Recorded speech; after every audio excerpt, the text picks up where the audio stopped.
Para saudara dan saudari yang Tuhan cintai, selamat pagi dan selamat bertemu lagi dalam renungan harian dari Paroki Santo Petrus dan Paulus Argapura, edisi hari Kamis tanggal 30 September 2021. Hari ini Gereja Semesta merayakan peringatan wajib Santo Hieronymus, imam dan pujangga gereja. Mengawali hari yang baru ini, kita hendak mendengar dan merenungkan sabda Tuhan. Marilah sebelum kita mendengar dan merenungkan sabda Tuhan, kita berdoa. Dalam nama Bapa dan Putra dan Roh Kudus. Amin. Allah Bapa, sumber ilmu pengetahuan dan kebenaran. Dalam hati Santo Hieronymus imanmu, telah kau tanamkan cinta kasih mesra terhadap kitab suci. Semoga umatmu semakin banyak menimba kekuatan dari sabdamu dan menemukan sumber kehidupan di dalamnya. Bersabdalah ya Tuhan, kami siap untuk mendengarkan. Semoga sabdamu yang selalu kami renungkan untuk mengawali setiap awal hari baru yang kau anugerahkan kepada kami, semakin mengarahkan hidup kami untuk semakin terarah kepadamu. Bersabdalah ya Tuhan, kami siap untuk mendengarkan.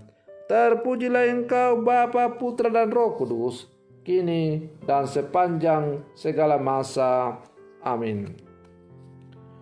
Para saudara dan saudari yang Tuhan cintai, sabda Tuhan yang hendak kita dengar dan kita renungkan untuk mengawali hari yang baru ini, hari terakhir dalam bulan September, sekaligus peringatan wajib Santo Hieronymus, diambil dari Injil Lukas pasal 7, pasal 10 ayat 11 sampai 12. Tuhan bersamamu. Inilah Injil Tuhan kita Yesus Kristus menurut Santo Lukas. Pada waktu itu, Tuhan menunjuk 70 murid. Ia mengutus mereka berdua-dua mendahulunya ke setiap kota dan tempat yang hendak dikunjunginya. Berkatalah ia kepada mereka, tuaian memang banyak, tetapi pekerjaannya sedikit. Sebab itu mintalah kepada tuannya yang punya tuaian, agar ia mengirimkan pekerja-pekerja ke tuaian itu. Pergilah, camkanlah, aku mengutus kalian seperti anak domba ke tengah-tengah serigala. Janganlah membawa pundi-pundi atau bekal atau kasut, dan janganlah memberi salam kepada siapapun selama dalam perjalanan. Kalau memasuki suatu rumah, katakanlah lebih dahulu, damai sejahtera bagi rumah ini. Dan jika di situ ada orang yang layak menerima damai sejahtera, maka salammu itu akan tinggal padanya. Tetapi jika tidak, maka salammu kembali kepadamu. Tinggallah dalam rumah itu, makan dan minumlah apa yang diberikan orang kepadamu, sebab seorang pekerja patut mendapat upahnya. Janganlah berpindah-pindah rumah. Jikalau kalian masuk ke sebuah kota dan diterima di situ, makanlah apa yang dihidangkan kepadamu, dan sembuhkanlah orang-orang sakit yang ada di situ. Dan katakanlah kepada mereka, kerajaan Allah sudah dekat padamu. Tetapi jika kalian masuk ke dalam sebuah kota dan tidak diterima di situ, pergilah ke jalan-jalan raya kota itu dan serukanlah.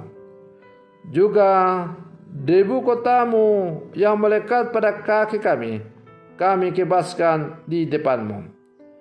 Tetapi ketahuilah ini, kerajaan Allah sudah dekat. Aku berkata kepadamu, pada hari itu Sodom akan lebih ringan tanggungannya daripada kota itu. Demikianlah sabda Tuhan. Para saudara dan saudari yang Tuhan cintai, para murid Yesus sebagaimana kita dengar dan baca dalam Injil hari ini, tidak hanya diberi tugas untuk mengikuti Yesus kemanapun dia pergi, tetapi mereka juga diutus untuk ikut mewartakan Injil. Maka pada hari ini, pada peringatan wajib Santo Hieronymus yang jatuh pada hari ini, kita mendengar Yesus mengutus para murid berdua-dua untuk mewartakan Injil dari satu kota ke kota yang lain.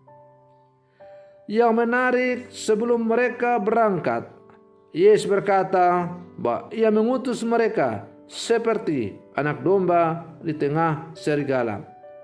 Artinya, para murid itu akan menghadapi aneka macam bahaya dan mereka harus siap untuk menghadapinya. Para saudara dan saudari yang Tuhan cintai, dalam perutusan itu, para murid tidak boleh membawa bekal apa-apa.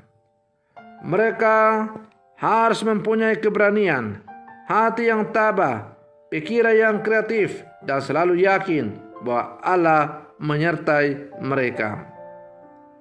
Kita juga diharapkan seperti para murid itu, yaitu menjadi pribadi yang percaya akan penyertaan Tuhan, memberdayakan diri sehingga cerdik seperti ular dan tulus seperti merpati dalam menghadapi situasi-situasi sulit.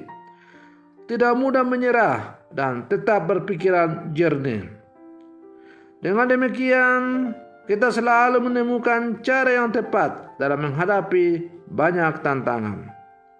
Tuhan tidak pernah membiarkan kita berjalan sendirian. Ia selalu bersama-sama dengan kita dan pertolongannya selalu tepat pada waktunya. Para saudara dan saudari yang Tuhan cintai, sebagai orang beriman, kita yakin sungguh bahwa firman Tuhan Allah menjadi santapan jiwa yang menyegarkan hidup rohani.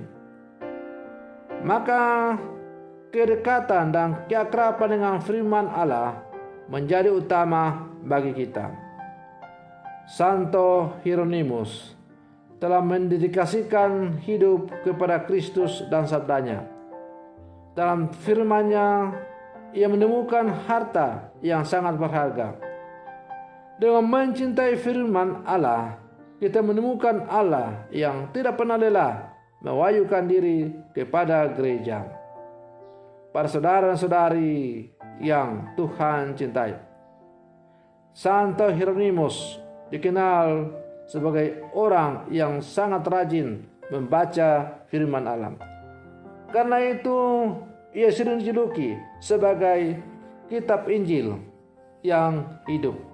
Artinya, dengan melihat hidup dari Santo Hieronymus, maka orang seakan-akan sudah membaca seluruh Injil.